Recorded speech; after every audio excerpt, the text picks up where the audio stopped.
Magandang araw po sa inyong lahat at mayroon na naman po akong ibabahagi sa inyo na request ng isang nag-comment sa atin na gusto niya makita live na papalitan ko ang yung gear case. Ito na po ang request mo, ma'am. Ay hindi ko na kasi makita yung yung comment, pero nabasa ko po 'yun. Kaya ito na po ang request mo at hindi na kita mami-mention kung sino ang pangalan mo po. Ito na po ang request mo na para sa pagpapalit ng gear case. Tanggalin na po natin ito at ipapalit natin yun.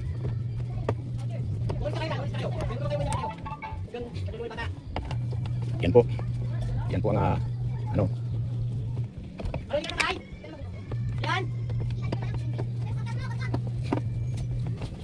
Yun. Yan.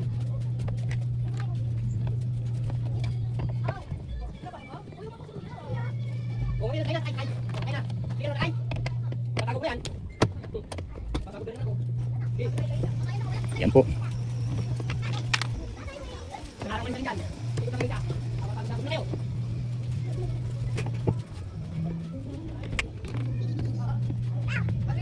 Yan.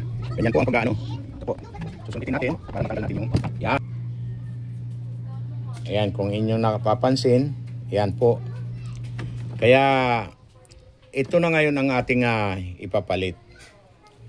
Kasi kanina namali talaga ako. Pagpaumanhin nyo na. Yan. Hindi tayo pwede doon sa makitid na na gasket. Kaya ang original niya na gasket ang ating ilalagay. Pero kailangan dudublihin nyo po dahil manipis ang dito sa bago ngayon. Ito manipis po. Yan. Pero lalagyan pa rin natin ayan linagyan ko ng yan, ng rugby. Para sigurado po, hindi magpabalik-balik yung ating gawa. Yan, lalagyan din natin. Para pagtakip natin sa isa, sigurado tayong kuwam. Hindi tatagas. Yan po. Ayan linagyan ko ng rugby din po. Ngayon, babalik ta rin lang po natin para yung dating bakat niya hindi na siya doon tumama. Ngayon, lalagyan pa rin natin ng rugby. Yan po.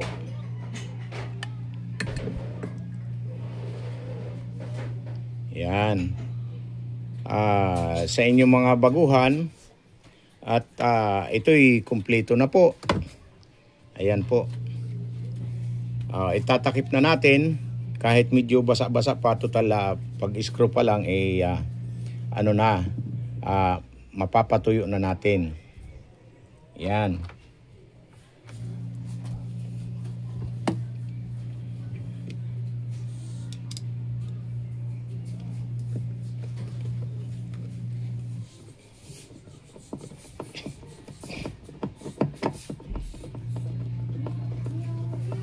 At ang pag-screw nito huwag mo nang hihigpitan ng todo.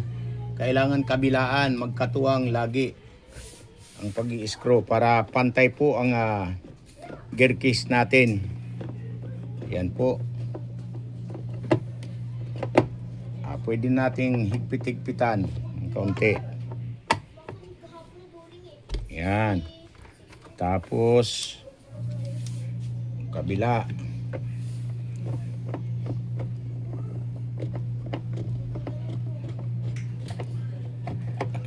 Yan. Kabila naman. Para po pantay lagi.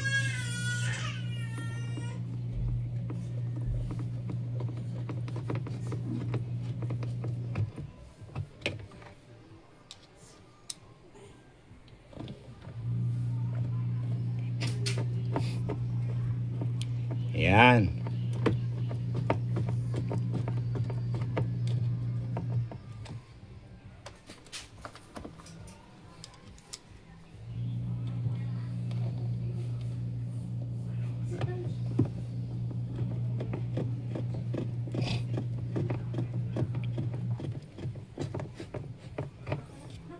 Ngayon, iikutin na natin siya paghigpit. Kung alin ang maluwag-luwag, ay pakakahigpitan nyo na po. Yan.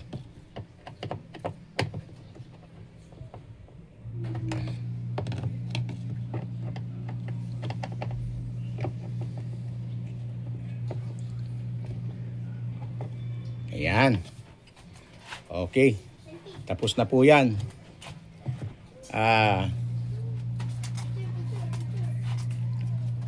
Siguro, pwede ko na sigurong hindi ipakita sa inyo. Total, pagtakip na lang naman po ito. Kaya, alam nyo na po yan.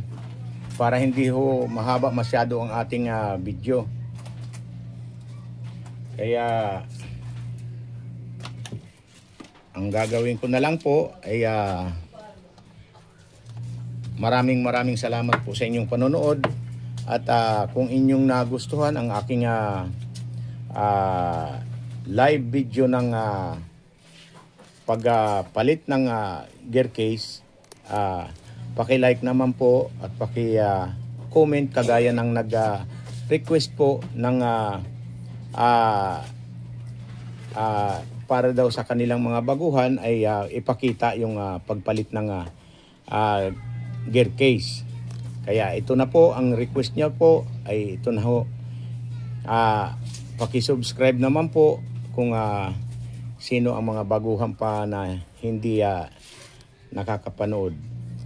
Yaman din lamang at ito'y ating pinalitan ng gear case at isasabay na rin po natin ang paglagay ng langis dito sa dryer. Kasi pagkakataon na po na malagyan natin ng langis para medyo matuwa naman po yung nagpagawa sa atin. Kaya maraming salamat po sa inyong lahat at hanggang dito na lang po muna ang aking video. Pagka mayroon pa pong mag-request ay asahan nyo po na gagawin ko po lahat ang aking magagawa. At ito po'y walang halong pangluluko ito. Tandaan nyo po, ang lahat ng video ko ay isang katotohanan na aking ipinakikita sa inyo. Kaya maraming salamat po. Hanggang dito na lang po. Bye-bye!